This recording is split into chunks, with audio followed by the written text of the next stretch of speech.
וזכני לגדל בנים ובני בנים חכמים ונבונים. Voilà les enfants, vous vous sentez bien? Ça va? Oui. Est-ce que vous savez ce que c'est une croisière? Ouais. C'est quoi une croisière? C'est tu vas en bateau et tu fais une croisière. Bravo! Des gens qui vont en bateau et ils se promènent le long de la mer pendant plusieurs jours. Et en ce moment, c'est la grande mode, tout le monde organise des croisières. Ils font des croisières cachères. Alors, une croisière, la plupart du temps, ça dure 8 jours, 10 jours, 2 semaines. Donc forcément, la plupart du temps, dans la croisière, il y a quel jour? C'est la Shabbat, bravo. Shabbat. Alors, est-ce qu'on a le droit d'être dans un bateau qui marche Shabbat? Non. Alors, ça dépend. Ça dépend. Vous avez raison, non, mais aussi on peut dire, oui, ça dépend. Si le bateau, il est conduit par des goïm, et si la majorité des passagers, c'est des goïm, et il y a juste un endroit où les juifs, ils ont réservé une partie du bateau. D'accord? Et eux, ils n'ont rien à travailler dans le bateau. Donc le bateau, il avance Shabbat. C'est qui fait avancer le bateau Shabbat? Le goy. C'est Goïm. Et il fait avancer le bateau pour qui? Pour les Yehudim. Non, il ne le fait pas pour les Yehudim spécialement. C'est pour les goy. Il le fait pour les Goïm, puisque la majorité des passagers sont des Goïm. Vous savez ce que ça veut dire la majorité? C'est la part. Ça veut dire le rov. Le rov. Par exemple, s'il y a 100 passagers, il y a 60 non-juifs et 40 juifs. Donc le bateau, il avance pour la majorité Des goy. des passagers qui sont des goïms. D'accord? Donc les juifs, ils peuvent être dans ce bateau. Compris ou non? Voilà. Mais maintenant, il y a un problème.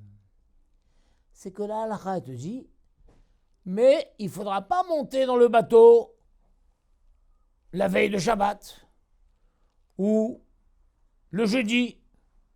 Il faudra monter dans le bateau à tout prix Ça va. mercredi ou mardi. Mais tu ne peux pas monter jeudi ou vendredi. Il faut qu'avant Shabbat, tu sois déjà 3 jours avant Shabbat dans le bateau. Je vous demande pourquoi. Pourquoi il y a cette halakha? Vous ne savez pas, mais je vais vous aider. Pourquoi il y a cette halakha qu'il faut être 3 jours avant dans le bateau? Alors, vous savez, quand quelqu'un monte dans le bateau, il monte dans le bateau, oui, et lui il est dans le bateau, et il y a les vagues. Comment ça s'appelle? Qu'est-ce qu'il ressent, quelqu'un qui est dans le bateau? Je veux vomir. Il veut vomir.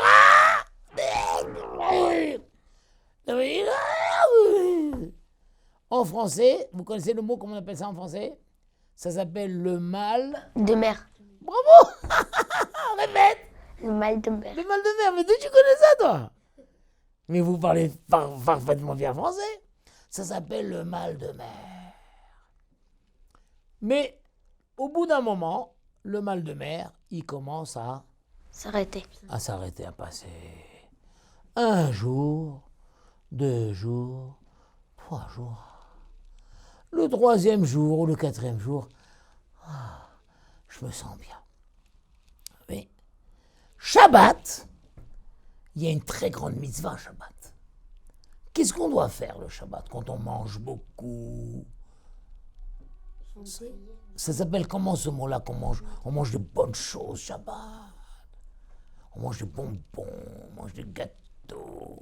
On est que Shabbat. Ah, on est que Shabbat, bravo. On est que Shabbat. Shabbat, il faut manger que des choses qu'on aime. Des choses qu'on aime bien. On est que Shabbat. Eh bien, Si quelqu'un il monte dans le bateau la veille de Shabbat ou 2 jours avant Shabbat, quand va arriver Shabbat, comment il va être celui-là? Encore en train de...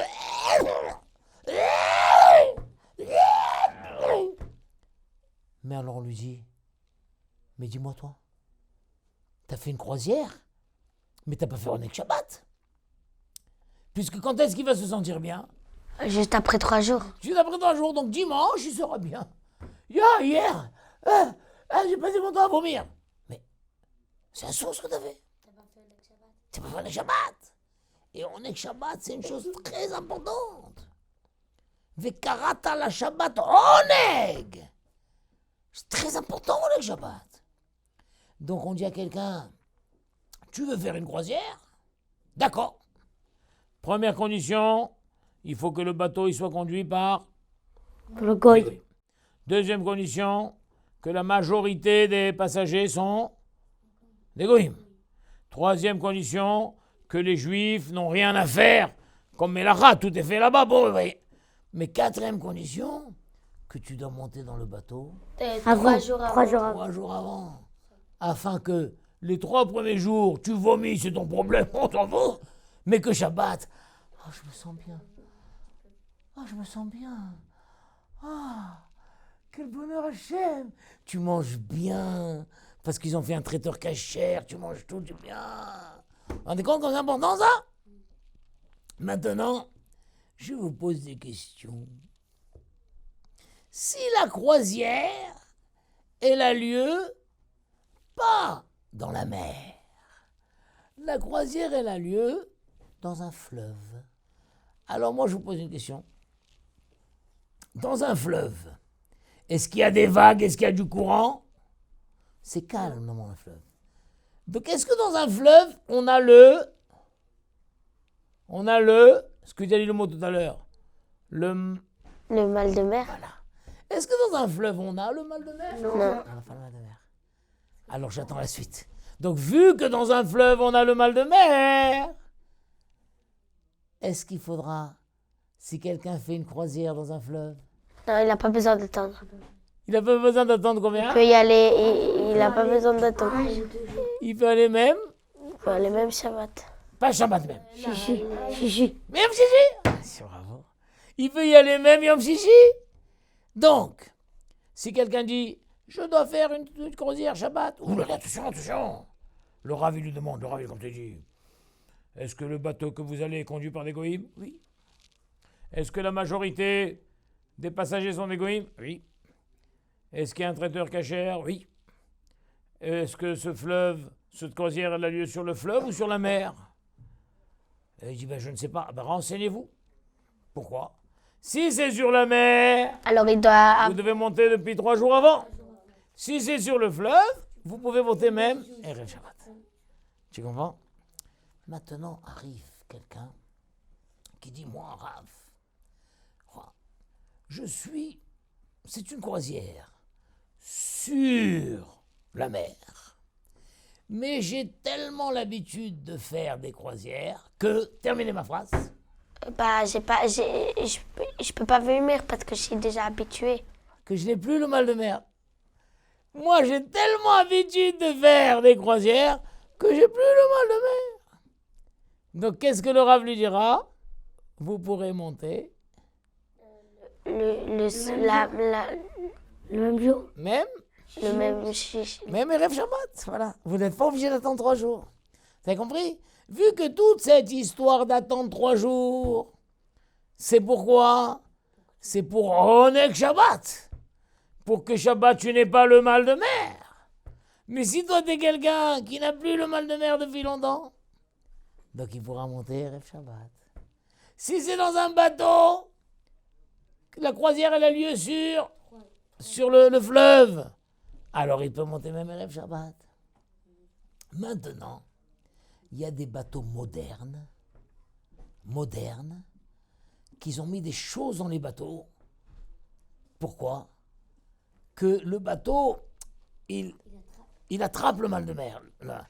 Et donc, bien qu'il y ait les vagues et tout, le bateau, il bouge pas comme... Le bateau, il reste stable quand même. Et donc les gens, à l'intérieur, n'ont pas le mal de mer. C'est des bateaux modernes. Comme dans les voitures, par exemple. Dans les voitures, vous savez, il y a ce qu'on appelle les amortisseurs. Vous savez ce que c'est un amortisseur en voiture? Voilà. Quand tu montes dans une voiture comme ça, une voiture qui a des bons amortisseurs, d'accord, on ne le sent pas. Mais une voiture qui n'a pas d'amortisseur, les passagers sautent dans l'air. Mais les voitures modernes bien, hop là, on ne ressent rien. Eh bien, il y a des bateaux maintenant qui sont très bien comme des amortisseurs. Et donc les passagers n'ont pas le mal de mer. N'ont pas le mal de mer. Alors dans ce cas-là, certains rabbinim disent que dans ce cas-là, c'est dans les bateaux modernes, on ne sera pas obligé d'attendre 3 jours. On pourra même monter Erev Shabbat. Vous avez compris? Inversement, tu as des gens que même après 3 jours, ils ont toujours le mal de mer. Alors tu vas 4 jours? Donc il est un peu bête. Alors tu vas dire 4 jours, 5 jours. Il n'y a pas de limite à ça. Alors là, les haramim disent non. On ne va jamais dépasser plus de 3 jours. D'accord? Maintenant, celui-là, il est un peu bête entre nous. S'il aura le mal de mer, pendant 10 jours, il a mal de mer. Pourquoi tu as fait une croisière? Tu comprends pas? Il dit, c'est pas grave, allez, j'ai mal de mer, mais j'aime voir la mer, tout ça et tout. Il mange, il vomit. Il mange. Tu comprends? Mais on ne va pas dépasser 3 jours. Vous avez compris? Donc si quelqu'un a le mal de mer, quoi qu'il arrive, sinon on va lui interdire de faire une croisière. Tu me comprenez? Voilà. Et tout ça, c'était pour vous ouvrir simplement que, j'ai pas dit toute la halachot, il y a beaucoup de marloquin et rabbanim, pour montrer que le Onek Shabbat, il est tellement important que c'est pas évident de faire quelque chose si ça a un risque que peut-être tu n'auras pas Onek Shabbat. Tu comprends? Des fois, par exemple, même il y a des situations que quelqu'un, il doit faire une opération. Mais c'est pas une opération très très urgente. Il doit faire l'opération, d'accord? Le docteur dira, eh ben écoutez, on fera l'opération vendredi. Qu'est-ce qu'il doit dire au docteur? Ah non, docteur, écoutez-moi, parce que Shabbat, je serai encore. Non, j'ai besoin de faire Shabbat, donc soyez gentil, est-ce qu'on ne peut pas faire l'opération lundi ou mardi? C'est un juif qui doit faire une opération qui n'est pas urgente. Il doit la faire, mais ce n'est pas urgent, oui? Il demandera toujours au docteur de faire cette opération quand? Plus tôt. En début de semaine, le plus tôt. Le dimanche, le lundi. Si c'est urgent, c'est urgent. C'est urgent. Mais si c'est pas urgent, essaie de faire ça dimanche ou lundi. Comme ça, Shabbat, tu seras en forme. Vous avez compris? Comme c'est important. C'est pour ça que dans la Hara, même le vendredi, il faut faire une sieste le vendredi. Comme ça, Shabbat, on est en forme. Mais si Shabbat, tu arrives crevé, comme ça, il dort. Tu comprends? Quel Onek Shabbat il a fait? Il n'a pas mangé. Vous avez compris? Donc on voit que l'Onek Shabbat est tellement important qu'un juif, il doit organiser toute sa vie pour avoir toutes les chances de faire un bon Onek Shabbat. Vous avez compris, mes enfants chéris? Voilà, qu'Hachem vous bénisse et que vous puissiez, Bezrat Hachem, goûter au bon Onek Shabbat. Amen. Organiser un cours avec un Rav de Torah Box, avec le service Torah Box chez vous, c'est enfin possible. Paris, Lyon, Tel Aviv, Madrid, Bruxelles, Montréal, Casablanca. Torah Box vient à votre rencontre. Organisez un cours gratuitement, chez vous, entre amis, au travail ou dans votre communauté. Dans une ambiance chaleureuse, un Rav de Torah Box donnera une conférence et répondra à toutes vos questions. Réservez rapidement sur notre site, par email ou par téléphone.